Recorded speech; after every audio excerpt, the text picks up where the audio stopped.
unexpected hero of WWDC, which is iPad getting calculator.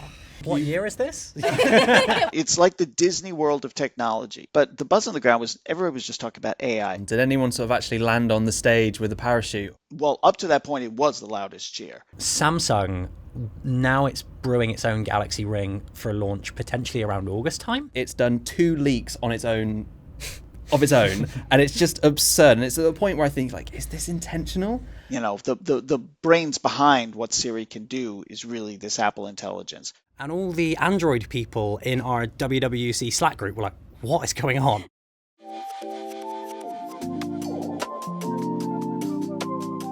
So before we say anything today, Lance, I want you to kick us off with your hot take. Has Apple Intelligence hijacked the AI hype train? I wouldn't say they hijacked it. They got on it, finally. They're part of it. We've been waiting a long time for this. And, you know, we have never stopped talking about AI. So it's one of those situations where I don't know that Apple could transform the entire market.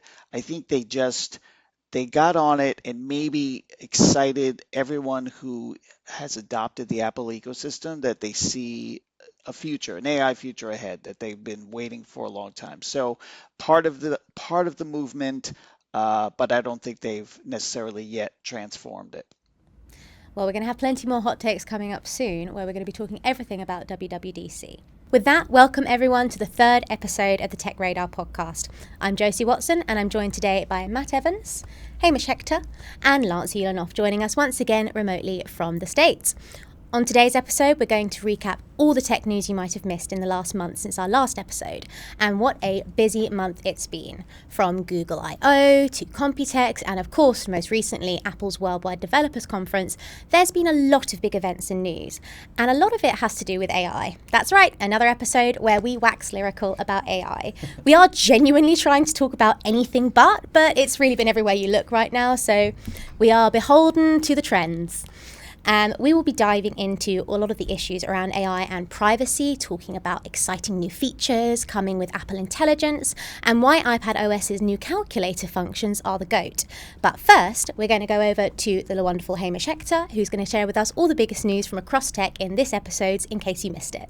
Okay, so as Josie outlined, the big talking point of the past month has been AI. While companies have been pushing the delights of artificial intelligence, controversy has followed close behind. Microsoft's Copilot recall feature was labelled a privacy nightmare, and Scarlett Johansson got lawyers involved after OpenAI's Sky voice for ChatGPT 4o sounded eerily similar to the AI character she played in Her. Both of these features have since been scaled back.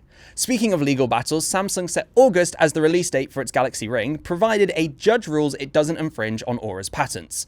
Summer Game Fest kicked off with a flurry of gaming showcases, revealing exciting new titles as well as updates for old favourites and games we're super stoked to play soon. Sonos launched its Ace headphones and the Sonos Roam 2, a pair of fantastic, albeit imperfect audio gadgets, at least when compared to their rivals. And to top it all off, Meta accidentally leaked its next VR headset twice in as many weeks. The Meta Quest 3S was named by listings in its official app store, and then its CTO seemingly showed it off in the background of a video he posted on Threads. Well, at least viewers watching the video recording of this podcast are going to have a little bit of an idea why we all look so tired, given the month we've had. And before we talk about the generative elephant in the room, though, let's talk a little bit about some of those wider tech stories. So, Matt, you've covered the Samsung Galaxy Ring versus Oura situation. Yes. What is going on there? Because it sounds like a preemption of maybe something that might happen, maybe not. It is ironically circular. So the Oura for a long time was the only game in town when it came to smart rings. For a very long time, it was, despite being a startup, it was the biggest and it was the best because no one else was really doing it. And in that way, it made its way onto the fingers of Orlando Bloom, Gwyneth Paltrow, all the the early the glitterati of early adopters when it comes to wellness and wearables. That changed in recent years with the advent of brands like Ringcon and Ultrahuman, both of which are startups, and they came out with their own smart rings of pretty good quality. They're not Some of them are cheaper than Oura, but don't have a subscription fee. Some of them are more expensive. So, you've sort of got an equivalency of a market brewing. And Oura filed patent infringements with the United States Trade Commission against those brands, saying it infringed on Aura's original design. Samsung, now it's brewing its own Galaxy Ring for launch potentially around August time, has preemptively filed a suit against Oura to stop Oura filing a suit against Samsung. Yes, so it said in that suit, it mentioned Oura filing patent infringement cases against other brands, and it also mentioned Aura's reaction to Massimo suing Apple last year for the Apple Watch blood oxygen sensor. You might remember for a brief period around December-January time, Apple Watch Series 9, Ultra 2, they came off shelves and had to be, because of this sensor, which was ruled to be infringing on the patents of a small startup. So that showed Oura it could take on a potentially big dog in the tech industry and win. But Samsung has opted for a preemptive strike because it doesn't want anybody getting in the way of its brand new wearable. Do you have any early thoughts on how it might turn out? I don't think Oura is going to be particularly successful here because Samsung has moved in its suit. Samsung is trying to create a legal definition of a smart ring, which Oura cannot control 100% of. So a lot of companies like Apple, like Google, Fitbit, and all that kind of thing, they're going to be watching Samsung very closely. And if the Ring takes off, like I think it's going to, Aura's legal department is about to be very, very busy because a lot of other people are going to come into smart rings and they're not winning a fight against Google and Apple. And does it give us any insight, do you think, on when we might be able to expect to see the Samsung Galaxy Ring if they're sort of starting to move like this now? So Unpacked, which is when Samsung launches its newest stuff, including phones, foldables, wearables. It's traditionally where the Samsung Galaxy Watch is debuted every year. That tends to take place in July, and I think we're looking at around a July 10th release date off the top of my head. And that can be when we first expect to see the Ring in its full capacity, and it's likely to be released around August time. Exciting times. Are you planning on, well, you'll be reviewing it, I imagine. I will be, yeah. Is it the sort of thing you think you'd buy for yourself? I think if I owned a Samsung phone, I would seriously consider it. I really like the idea of passive tracking, of being able to choose when I wear a watch or not, and still have that heart rate, sleep tracking, recovery metrics, all that kind of stuff at my literal fingertips. So to not wear a chunky watch, which is, can be uncomfortable for sleeping, a lot of people don't like doing it, and still having that wellness stuff available to me, that sounds great.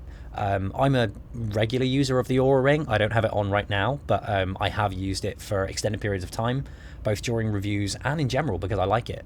So if I was a regular Samsung user, I'd definitely consider picking one up. I'm waiting to see you come in all blinged out with rings on every finger. I'm going to be like Thanos. I quite like the idea of that. Quite like the idea. Can we just get like those little gems that you can get in like, the stationery shops and just stick one on each of the rings? One of them's a Haribo ring. Just mix it up a bit. Very good.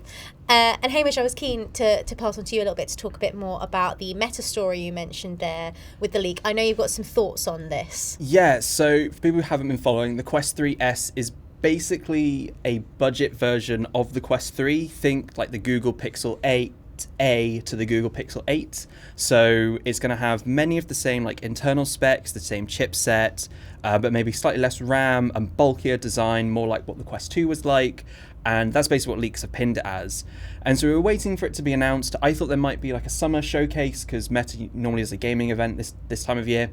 That doesn't appear to be the case this year. Instead, I think it's jumping straight to September, which is when we'll have Meta Connect, which is like its annual event where it shows off all of its new tech and the things it's working on. And so that's probably where we'd see it. But then in the past couple of weeks, it's done 2 leaks on its own, and it's just absurd. And it's at the point where I think, like, is this intentional? So the first one was on the MetaQuest store. When you're looking at various apps, it will say, okay, this app is compatible with the Quest 3, the Quest Pro, the Quest 2. And then a few of them, like one called Allo Moves XR, which is this new sort of mixed reality fitness platform, it listed MetaQuest 3S in this little drop-down menu. And you think, okay, that's a bit odd. And then apparently there were a few others listed, but I couldn't see them on those other store pages. Maybe they'd been cleaned up by the time I was checking. I definitely saw it on the Allo Moves one. And then they've just done a new pass-through update, which is mixed reality. So that's, the clarity of the camera image when you're wearing the headset and what you can see of the real world. And they've made it way better with update 66. And so their chief technology officer, Andrew Bosworth, he does a load of videos on Instagram and Threads. He's really good at sharing Quest information. He was doing a little side-by-side comparison video showing what pass-through looked like, and in the version 65 video you could see a headset in the background that looked completely unlike any other Quest headset, but identical to the Quest 3S leaks. Really? And the person, Luna on Twitter, who was sharing a lot of these leaks, pointed that out and said, this looks a lot like a Quest 3S. I think they called it the in development name, which is escaping me right now, like Project Astra, I don't know what it is, but anyway, they referenced that, and then Bosworth replied to that tweet saying, oh, don't you love the new high quality pass through over on Threads, ... basically sort of confirming that this has happened. Intentional, right? That's the thing of like, is this an intentional leak? Is, sort of building up hype for Connect? Because, but ahead of Connect last year, it sort of teased the Quest 3, around the same time. Equally, this could just be honest, accidental things, just keep slipping up with this leak. We also know from industries like gaming, which I am certain, I won't name names, but I am certain there have been some very prolific intentional leaks in recent years. We know it works. It does work. It creates hype. The question is, do you think it's creating hype for the MetaQuest? That's the thing. I think the 3S, it's almost not building hype because it's very intentionally not like a huge step up. It's a step backwards, or sort of, if that makes sense, because it's a downgrade on the 3 because it's going to be cheaper.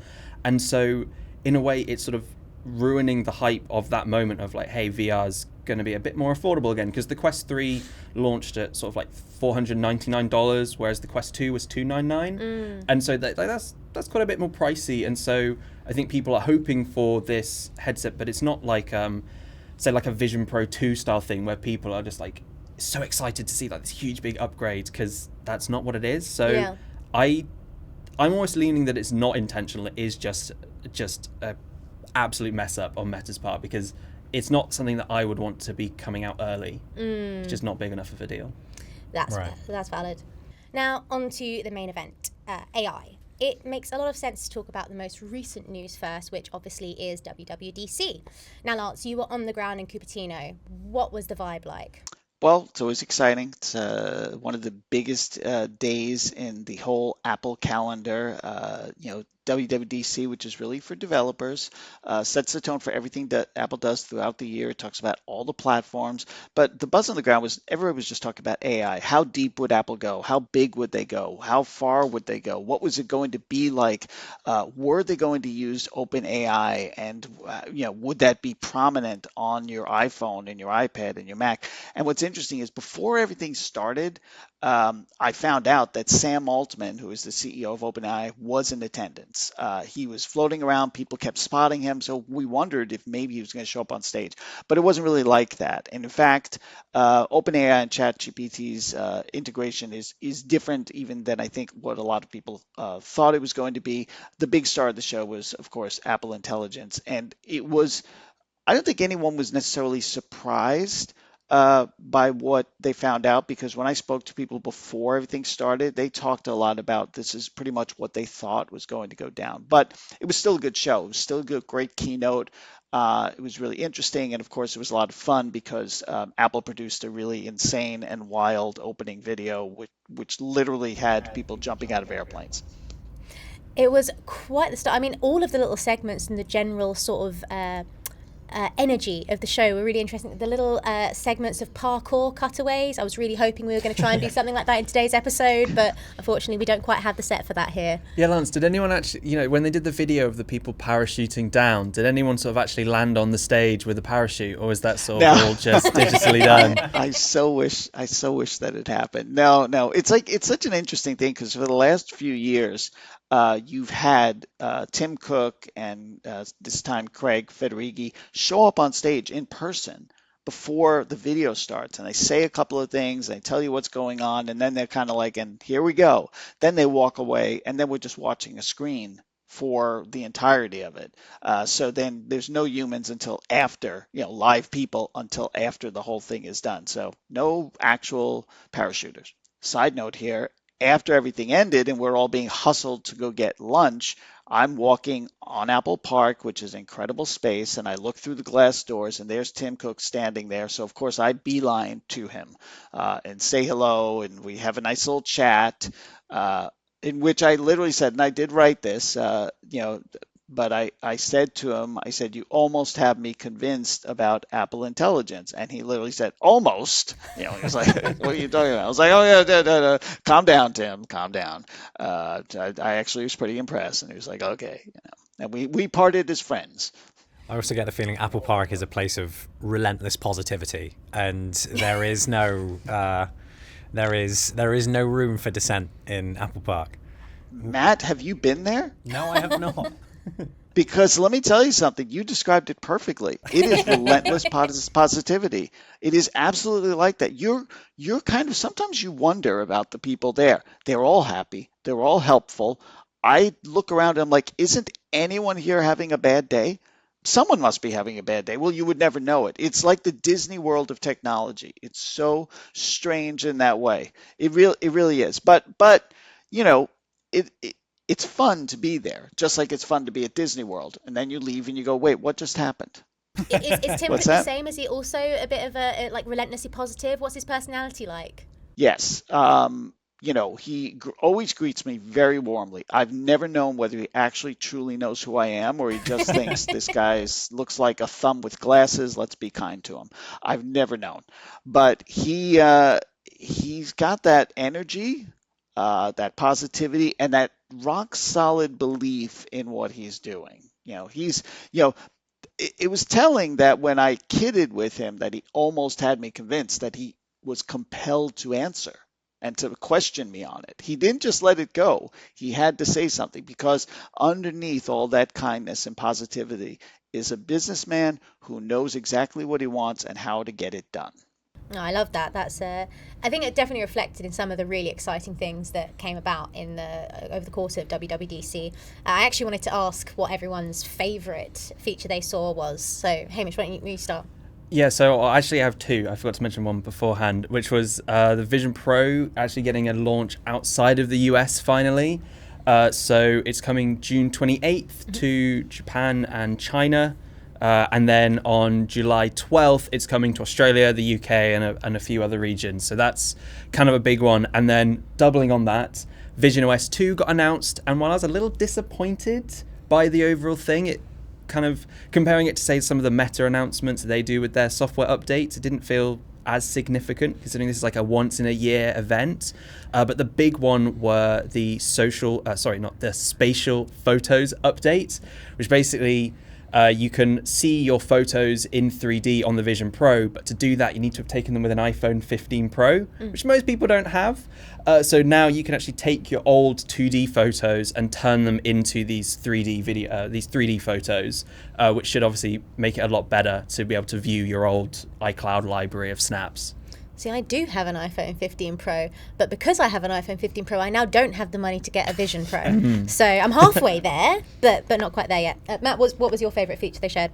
So my beat tends to be wearables. So watchOS was the thing I paid most attention to, and it was a very quiet year for watchOS in the midst of all the AI hype that didn't make it to Apple Watch. There were some cool things. There was some new fitness and wellness stuff like training loads. And the live activities means that it's going to change how we use the widget stack. But the most telling thing for me was the introduction of the Vitals app, this new kind of holistic health and wellness and recovery center, which is one of the things we really wanted to see from watchOS. And the emphasis on looking at your heart rate and respiratory rate and all these other metrics, which are generally tracked passively while you sleep, indicates to me that Apple is going to be placing a bigger emphasis on sleep when it comes to the Apple Watch 10, which means potentially a longer battery life might be coming. And that's something that Apple Watch fans have been wanting for a very long time, because 18 hours does not get you a lot.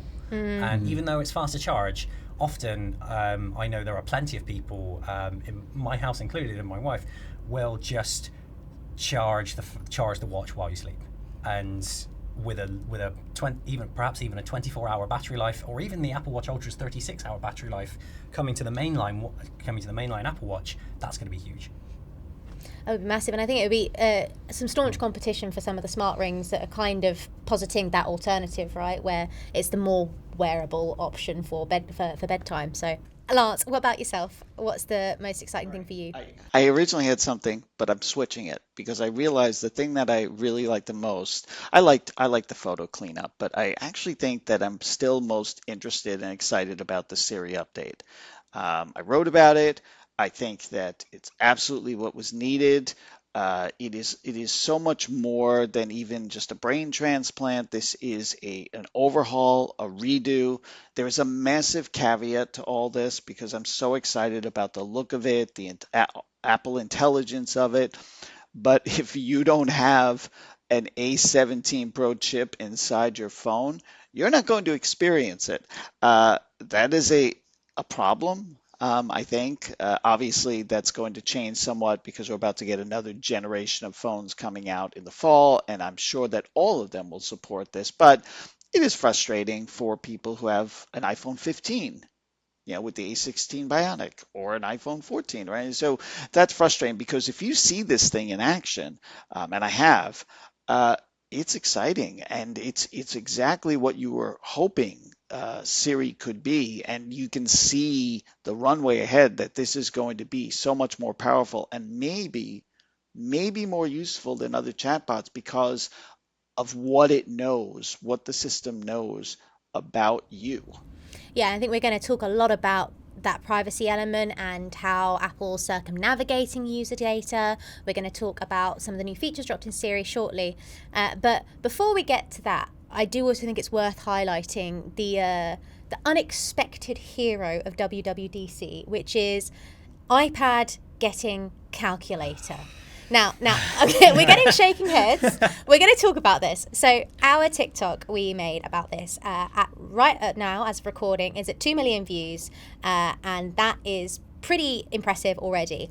Now, some of that is because a lot of people cannot get their head around the hype, because calculators, they are, they've been around a while. I don't know about you all. You've got one on your Android tablet right there.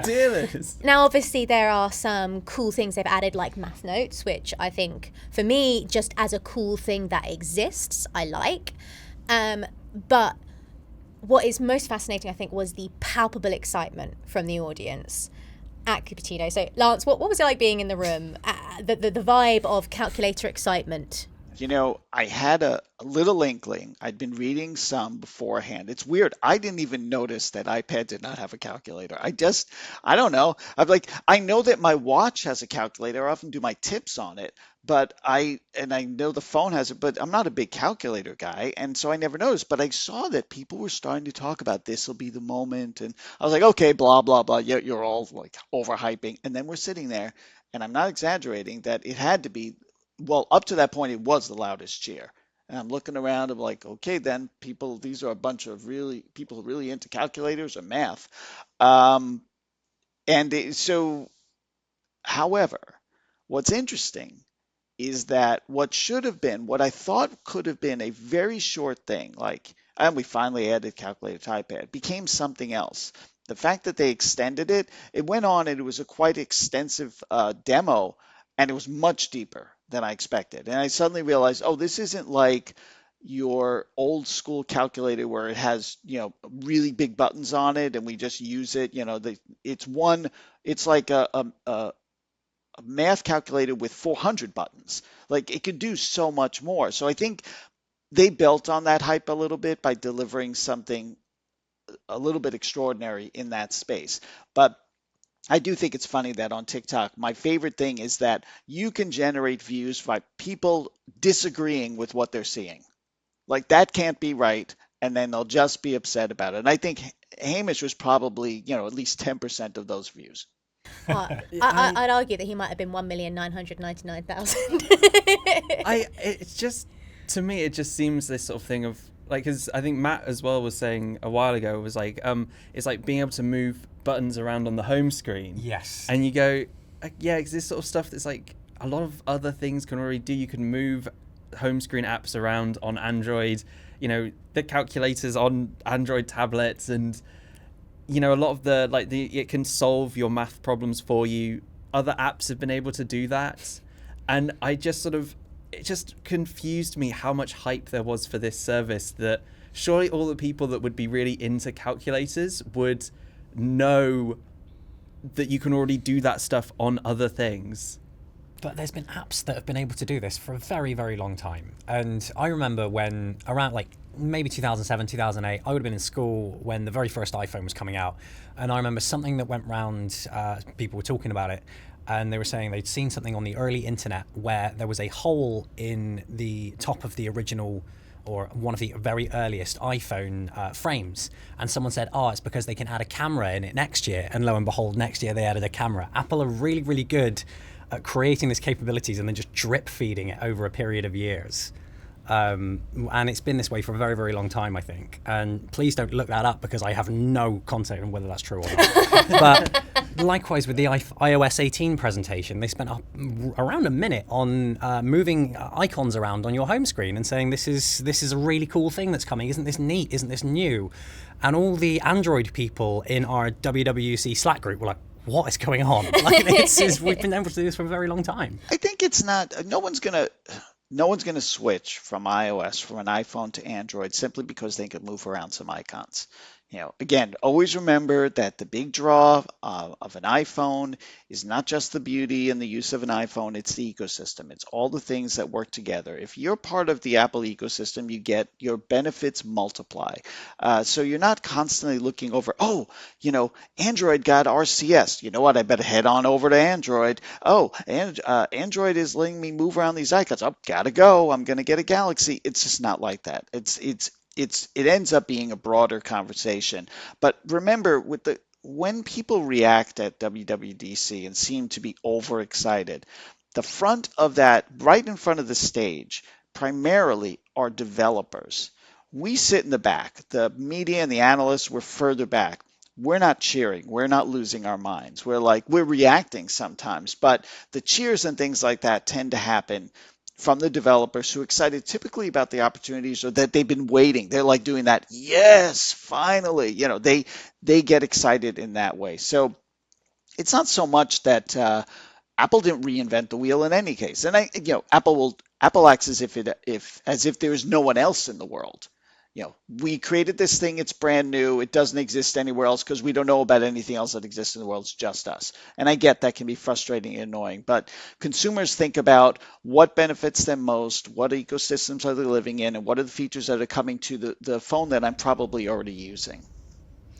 And I think that's a good segue across to talk about what is something that I think probably people are the most excited about, which is this ChatGPT and Siri integration, or more broadly, the OpenAI collaboration with Apple. Personally, I think this is the sort of thing that would be one of those potential deciding factors for people, right? If they really, really like ChatGPT, if they want access to, is it ChatGPT 4.0? Is that the one that's yes. bedded in? Yeah. If they want access to that, that's now going to be available through iPhone. Hamish, you've written a little bit about this so far. What's sort of the highlights of this collaboration and what might it mean for people? Yeah, so I think the one highlight is actually the fact that it might not just be a ChatGPT collaboration, in that Siri can partner up with multiple AI. So we know about ChatGPT right now, but there's also, I think, Google Gemini is being talked about, and obviously there are other large language models. You've got Meta AI, and I'm sure others will come in the future. And so that sort of ability for you to not only just use Siri that's on your iPhone, but then your preferred secondary large language model to be able to help you with your queries, I think is quite a cool, interesting look at it compared to something like Android, where you'll probably just be stuck with Google Gemini, that's the word, Google Gemini on your phone, because Google's not going to want you to use anyone else's large language model unless you download a dedicated app for it. And then, Siri is sort of, I think as Lance was sort of talking about earlier, really got this huge upgrade with being able to create images and being able to understand your queries, which is something I think other, even Alexa has struggled with. If you try and have a conversation with it, you've kind of got to repeat the most important information with each request, whereas now you can just say, carry on, okay, how do I get there? And you don't have to repeat where there is. It will just tell you, it will know based on what you were just last talking about. And so that, just in terms of it feeling like you're talking with a human, it feeling way more intuitive, is like a big step up. Because obviously for people like us, using tech's kind of easy. We know these intricacies. We know where it doesn't quite sort of match with reality. Whereas, a lot of people, they're not gonna have that knowledge. They're just gonna get frustrated. And so removing those frustrations, I think, is like a bigger deal than people might give it credit for. Absolutely, and I think with the multi-layered things, the remaining context clues. I know Samsung talked about that earlier this year at their what was the event called? Unpacked. No, it was they did the AI everywhere. Samsung AI. It was in Paris. It was a global event, and it was all about their new AI applications, but specifically in the home area, a lot of it. And that was talking about how Bixby is going to be able to have contextual clues from previous queries you've shared with it. It's also going to have multi-layered ones, and it is the big move for this more natural conversation and partnership with your voice assistant. The big question is it going to work properly? Because it's lovely seeing the demos of it, but as of right now, I don't know that outside of text-based chatbots, we really have that full experience. Lance, did you get to do any hands-on or get to see any of the new Siri in action while you were there? So right now, we're not allowed to, if you download the developer beta, it's not something we can write about or talk about extensively. But I will say that the new Siri is not on that beta. It's not ready yet. However, I have seen in person, up close, some of these features working. There's still many questions. For example, when we talk about the conversations that you can have with Siri and it maintaining, as Hamish said, the most important information, it can do that. I've seen it do that, where you don't have to repeat it, put it back in context. It gets the context. It allows you to continue the conversation, and it can connect that conversation to some action that you want to do that's related to an app. So it's sort of top to bottom, where you're starting with just the prompt, going into understanding why you're talking about it, and then taking an action that's related to an application that now has Apple Intelligence connected to it and Siri connected to it. And by the way, I keep going back and forth on this only because Siri and Apple Intelligence, kind of in the new, in this update, are almost like one. The brains behind what Siri can do is really this Apple Intelligence. So, seeing that was really cool. I saw other features. I saw the photo cleanup in action, and one of Apple's important tools here or benefits here is the amount of stuff it can do locally. There are many models that were built by Apple that live on the phone. Apple will decide at any time, that, that's too big a job. We're going to send that out to the cloud. But generally, there's a lot of stuff that can happen locally and can happen quite fast. Faster, I would say, if you look at a Google Pixel phone and you do Magic Erase, it can take some time. It takes a little while. If you do like the head replace thing, it can take some time, and you have to be connected to the internet. You have to be connected to the cloud. So more often, I think you will find with Apple Intelligence that you get to do a lot of things on your phone. And I think that's a really good opportunity to talk as well about one of the biggest conversation points from a technical perspective, but also one of the biggest concerns that I think a lot of us have about AI moving forward is privacy. Now, they talked a fair bit in the session about private cloud compute. Now, for anyone who didn't get to see the showcase, Lance, can you give a little bit of an explainer on what private cloud compute is and how it's going to work with Apple Intelligence moving forwards? Yeah, so this is it's in a way it's subtle and powerful, right? The system will decide as it's doing a job, as it's doing some sort of prompt-based job, if it has to do any number of things, it'll look and say, well, what models do I have locally? Because the models are of different sizes, they do different tasks, and it'll say, can I handle this here? Oh, you know what? This needs a bigger model. That bigger model lives in that cloud. But here's the thing that Apple does a little bit differently. It doesn't send all of your information to that cloud. It picks it apart to find only the critical information that you need to send and to get it done. So then that information goes up and it's anonymized and encrypted when it arrives in that cloud. There is no storage on that cloud, so it's not storing up all of these prompts and all of this information. It has just, only enough storage to work basically, but no permanent storage at all. And the other thing that Apple has done, which is interesting, is they have a outside third party that is constantly vetting the privacy and security of the server. If it does not have that certification, if your query goes up and it sees that something's not right, it won't actually send it to it. It has to it's kind of like a handshake. It's like a token, a cryptographic token almost that has to handshake and say, yep, this is all good. This can happen. Apple also said, though, you won't really know the difference. It's not going to constantly say, okay, if I send this to the cloud, dude, and you're like, oh, wait, yeah. It's not going to do that. It's just going to basically keep working. So you'll never know.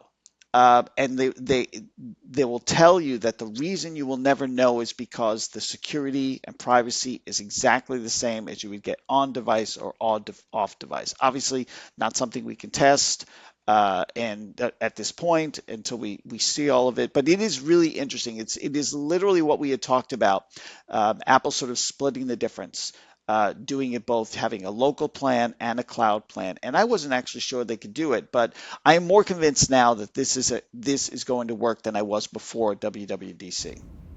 That's good. And I know, Matt, you had some reservations with it, especially where you focus a lot on the health and wellness side of things, on how any potential vitals information might come across here.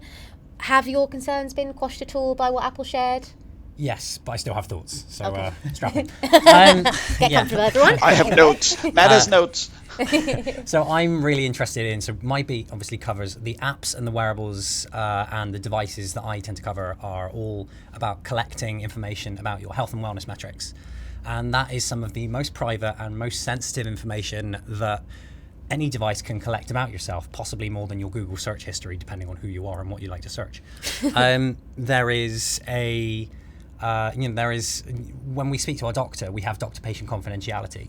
And as a result of this, health and wellness metrics and statistics are $1 billion business. And there's a reason why when Google bought Fitbit way back in 2019, this is the stat I always roll out on these kind of things. The European Union slapped Google with a 10-year ban on using any of that health data that it collected as part of that acquisition for advertising purposes. It's really, this is hopefully taken really, really seriously. And on your iPhone and on your Apple Watch and all that sort of thing, that contains a lot of health information about who you are, and possibly some of that health information is designed to be shared with your doctor thanks to stuff like Medical Kit and Apple Health Kit, sorry. So the fact that this stage, even though none of the AI, none of the ChatGPT, none of the Siri or the Apple Intelligence mentioned anything about interfacing with the health app directly, the fact that the privacy stuff was rolled out at this very early stage, and there is a third party, as you mentioned, Lance, that third party certification, the handshake, that's really encouraging. So that is really good. What we have to hope for is that Apple continues to be the leader in privacy and encourage everybody else to do the same. Because I know for a fact there are people with there are devices like watches and phones with ChatGPT and other LLMs and artificial intelligences on there right now that do not have those certifications and are perhaps more lax when it comes to privacy. So that is something that I'm really passionate about and I'm really interested in, and I'm really excited and nervous to see where it goes.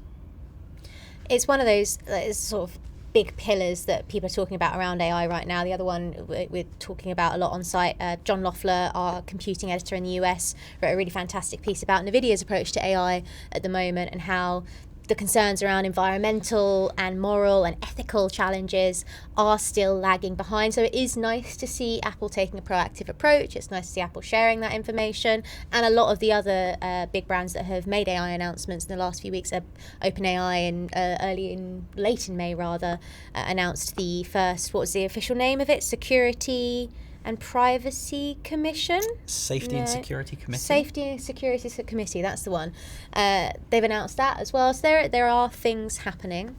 I wonder if the next WWDC, because Apple's been doing a thing on this whole sort of its approach to climate change. Always slaps how many of its materials in the new iPhone or whatever are recycled. I wonder if the next thing it's going to say is our AI data servers are 100% renewable energy or something, because that's something they didn't touch on the sort of the green side of things. And after reading John Loeffler's piece, that was something I was surprised to an extent they didn't talk about. So I was only going to say there was a session after WWDC keynote with Craig Federighi and the lead of the ML AI, and they were asked that specific question. And they did mention that the data centers are run on renewable energy. It's not clear if it's 100%, but they're also apparently using a lot of Apple silicon in there as well, which makes them more efficient than they might be otherwise. So I think it is interesting that they didn't put that up front. I think they were trying not to, with the whole upbeat sense, the way they were trying to make everything so upbeat, they were trying to be, Debbie Downer for some reason in there. Meanwhile, it's a question that people really have, but then it was teased out of them later on. So I'm sure there's going to be more information about that. They haven't really, they're not running this stuff at scale right now because it's just the beta testers within Apple who have hands on with this stuff. But when we suddenly have millions of iPhones sending prompts and some of them going into the cloud, then it becomes a question of what's the actual environmental impact. Well, I think that's all we've got time for on Apple today. And I know, Lance, you've actually got a meeting with Apple very shortly yourself. So we've got my day with Apple, my week with Apple's not done yet. I'm still got this thing. I got to wear this thing everywhere I go. But so I'm basically learning more about the platforms. The last thing I'll say about this event is that, because I was thinking about this when Hamish talked about the Vision Pro and the Vision OS update, they really sort of skimmed the surface on almost all the platforms. I know it was an hour and 45 minutes, but there is probably a lot more to say. I think specifically on Vision Pro and even Watch OS and probably TV OS, the things that they have not talked about because it wasn't time. And it's something that some people from Apple kind of said to me, that it's going to be breakneck, there's going to be a lot, and we're skimming the surface. There's so much to talk about, we can barely fit it all in. I think we're going to learn a lot more about how some of these platforms are going to change in the next 6 months. It wouldn't surprise me at all if next year's WWDC keynote is broken into several keynotes across their different OSs. There are too many OSs to cover. How many up to? 8? That is 8 true. OSs, I think. We haven't even covered. I've lost count. I don't know. We should make that like a trivia question. Just like, we'll add it to the TechRadar is it 4? Christmas Is it 6? Is it 12? Is it 25? Does Tim himself know? No, I'm going to go. All right, so I'm going to go and ask Tim Cook. I'm sure I'm going to run into him again. I'm just going to say, dude, how many OSs do you actually have? And can you also please ask him what his first Genmoji that he made was? Because I dying to know what Tim Cook would make as his first unhinged Genmoji. I'm almost afraid to ask that question. Mine's going to be cowboy goldfish riding a unicorn, so get excited to expand with that when I get my first Genmoji update. So Lance, next time we see you, you'll be on the road again at Samsung Unpacked. Anything you're particularly excited for there? Well, based on my experience last year in South Korea, this has to be foldables again. So big foldable updates, and maybe we finally get the Ring. Seems like it's time for the Ring and some watches. That's what I'm hearing, and that sounds all about right. It's the right time of year. It's the right cadence, and we'll see how they raise their game. So I'm ready to fold into all of it. We're looking forward to hearing all about it next time we see you, Lance. See you then. Okay, bye-bye. So we're back from saying goodbye to Lance. It was a heart-wrenching departure, as is always.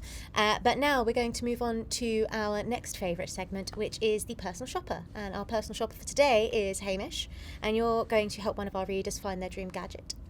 So a reader called Tim left us a comment on Spotify saying, "Hi, please can you recommend me the best Bluetooth tracker so I can get it when Google's Find My releases in England?" Yeah, awesome. So for those that don't know, Find My device is Google's new Bluetooth tracking system. If you kind of like Apple's Find My system, if you lose something, you can put on one of your Android devices, "Hey, I've lost this thing," and it will ping out a little signal and as other Android devices pass by, it will piggyback off those, and hopefully you'll know exactly where your lost item is. Now these trackers, some new ones that are coming out, can piggyback off this service. So you can put it in your wallet, you can attach it to your bag, your keys, and you can use this Find My Device service to try and find whatever lost device you've got. And yeah, there are a couple that are piggybacking on this service. If you're looking for something that's a bit more budget friendly, I'd recommend the Chipolo 1 Point. You need that one specific. There's also a Chipolo 1, so you're looking for the Point. It's £30 or $28 for one, or you can get a 4-pack for £89 or $79. That's pretty good. It's got an IPX5 water rating, so it will be able to survive a bit of light rain, and it can have a battery life of 1 year, and that battery is replaceable. So when a year's up, you don't have to throw the device away. You can just put a new battery in. Though it's only up for pre-order right now, with it saying on the website that it'll be shipping in mid-July. Now, if you want to spend a little bit more, you go for the Pebbly tag. And if you ask me, this is probably what I'd go for, the Pebble Bee tag even. It's a little pricier. It's still only £28 for one, but it's $34.99 for one in the US. And for a 4-pack, it's £96 and £119.99. But the reason I think it's slightly better, it's got an IPX6 water-resistant rating, so it can survive a little bit more damp. And also, it has a rechargeable battery, so you won't ever have to actually buy another battery to put in it. It's only for 8 months, but again, if you're able to charge it up yourself, 8 months. If you've lost your keys for 8 months, you're probably not going to find them again. So as long as you're regularly keeping it charged up, I think it's really good. Again, though, that's also on back order. But it's saying it'll take about 2 to 4 weeks to fulfill the order. So you might want to get on it as soon as you can. You can also get card versions of both of these trackers. They can slot into your wallet. I've got one from Tile, and it's actually super helpful. I was doing quite a few press trips last year, and on the last day in Berlin, my wallet mysteriously vanished from my hotel room. I could not find it, and if it wasn't for my tracker, I wouldn't have discovered that it somehow got sandwiched between my bed and the mattress. Like, it was right in the middle of my bed, and I have no clue how it got there. But if I didn't have that Bluetooth tracker, I would have had to leave without any of my cards or any of that thing. Very weird. Yeah, it was really frustrating. But again, that's the thing with these trackers, it's not just about finding your stuff if it's lost outside in the big wide world. It's being able to find it just with its 120 decibel ringer to be able to find, where it is in your Airbnb apartment or your home or your hotel room. And it's super handy even just for that. I remember Carrie Ann Skinner, who used to work as our homes editor, had a situation where she lost an AirTag in the forest. It was quite far away from where she lived, and she couldn't go collect it. And for 2 months, she was still getting the notification that it was there, but you have to tap on it if you find it with the NFC tapping, and then it will tell you whose phone it is, it'll give you a number and details for them. But clearly no one was tapping on it. It took about 2 months. So the thing you're saying about the battery life of 8 months, it could still come in useful. Wow. Yeah. That's in that sort of scenario. It is good for them to have enough battery to last, in the wilderness for a while. I don't go on many walks in the woods, so I'm not too worried about that personally. There's not many woods in London. No. Not many. No. Well, thanks so much for that, Hamish, and hopefully you've helped Tim. Now we're into the final area of the podcast where we get to talk about what we're doing for the next month. So I am going to be watching Bridgerton Part 2. And that's probably not in the general interest of this room. It's very much in mine, although your wife is into Bridgerton as well, right? She's a big Bridgerton fan, yeah. Did you watch Part 1 with her? I did not. Oh, you've still got time to catch up before Part 2 comes out, so, might as well get on that. True. But in something that's probably a little bit more relevant to our general demographic, I'm also watching One Punch Man Season 2. I'm starting that this weekend with my partner, who we need to finish Season 1 because he's not seen it yet. And I'm very excited for that. What about yourself? What are you going to be up to in the next month? Yeah, so I've just bought a GameCube. Okay. I am... That took me a second to process. I sort of was like, oh yeah, wait, like what? An older GameCube. What year is this? where am I? Were you born when the original GameCube came out? Yeah, I had one as a kid, and then my parents have a very different version of this story, so I won't rehash it too much, but basically... No, I think you should. It got given away. I remember not being super keen for it to get given to some friends. They remember me being more keen. Regardless, I've decided to fix that and get myself one again. And I've never played Super Mario Sunshine, so I'll be playing Super Mario Sunshine for the first time. How exciting. I started playing it the other day, and camera stick is entirely inverted, not just up and down, which is sort of flight controls, which I'm a little used to, but left and right are also inverted, and it's driving me so mad. I can't remember if they did that for the Switch version as well. There was something about the cameras on the Switch version that had people very up in arms, and I can't remember if it was that it was the same as the original, or they did it the opposite way around. So yeah, I'm slowly getting my hand around that, and yeah, I want to kind of finish that this month. Yeah, that'd be a good one. Yeah. Good one. Have you got a game you're going to revisit that you're excited for?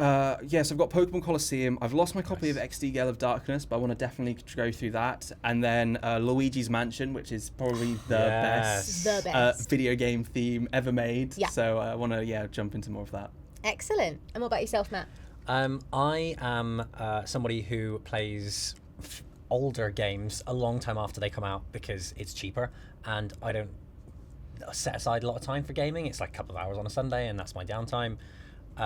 In absence of Hogwarts Legacy, because I don't have a PS5, I am playing the remaster of Lego Harry Potter on the Switch. Excellent. Nice. I'm really enjoying it. It's super cozy. It's super nice. I'm just Wingardium Leviosaing stuff and collecting studs and Love like that. running around with little Harry and little Ron and just having a great time.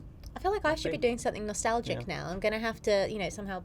Well, Bridgerton's like a version of nostalgia. I mean, it is. I read the books when I was a Renaissance teenager, England. so kind of, but not necessarily. I'll find something more cool and nostalgic to do this month, I'm sure. Between Lego Harry Potter, Metal Gear Solid, and the other thing I was going to talk about, which is X-Men 97, I'm somebody who runs entirely on like nostalgia and pizza.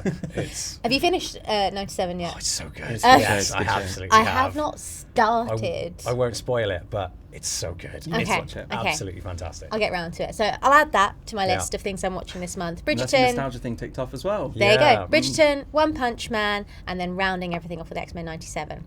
Well, that is all we have time for today. Thank you so much for joining us, Hamish. Thank you for joining us, Matt. Next time we Josie. see you, Thank might you. have the Samsung Galaxy ring on your finger. Yeah, I'm really excited. Prepare for a podcast full of wall-to-wall Lord of the Rings jokes and really obscure references.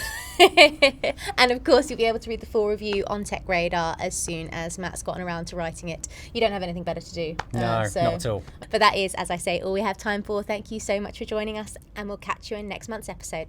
Bye.